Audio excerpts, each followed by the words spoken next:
All right, Dan, thank you. Family members of the armed homeowner shot and killed by Fort Worth police say police are not telling the entire truth about what happened.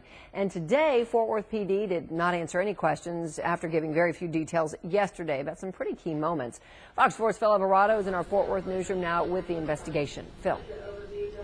Well, Heather, we do know that two police officers responded to a burglary alarm call. And yesterday we were told by police that one of the things that they're looking at is to whether the officers went to the wrong house across the street. And today, Jerry Waller's family seeming to indicate that that's exactly what happened. At 72, Jerry Waller still ran his own business, but his life revolved around his family and his 6 grandchildren. His death leaves his brother angry and looking for answers from the police. It just doesn't all add up to me. I just have no idea why an officer could shoot a man down in his own garage. Waller's daughter says her father got out of bed just before 1 Tuesday morning. Waller's wife, Kathy, says she and her husband saw lights and other movement outside. My father heard noise behind the house, and he went to investigate.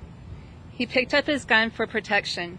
The officers who responded are relatively new to the force. Fort Worth police say 23-year-old Richard Hepner and 26-year-old Benjamin Hanlon both were commissioned in the department last October. Police say they don't know why the officers went to Waller's house instead of the house across the street, where there was a report of a burglar alarm going off. Waller's driveway runs the length of his house to the garage in the back.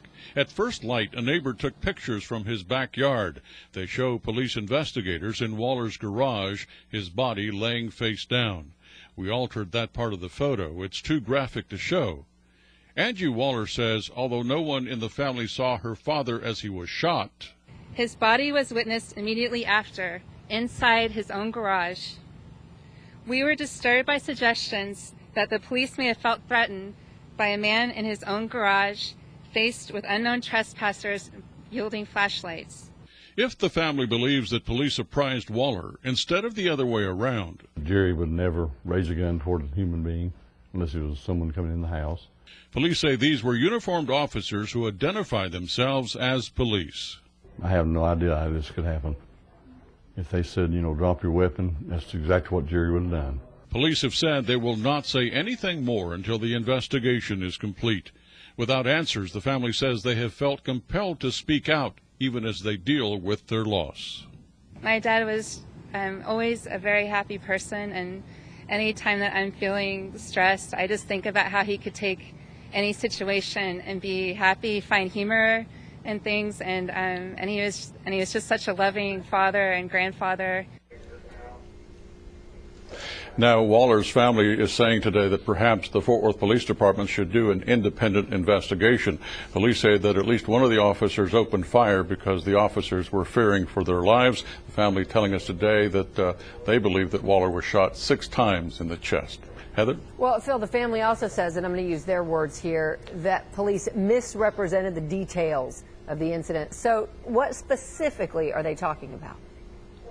Well, after the family made that statement, they would not take any questions. But we do know that right after the shooting, that Fort Worth police said that their officers were engaged by an adult male armed with a handgun. The family saying today that Waller never left his garage, and suggesting that perhaps it was the officers who confronted Waller. And the police today went silent? Nothing more from them today except for the names of the police officers who were involved. They know that they are under tremendous pressure to come up with some answers, but they also have a very strict protocol that they feel they have to follow to come up with the right answers. The right and truthful. All right, Phil Alvarado, thank you much.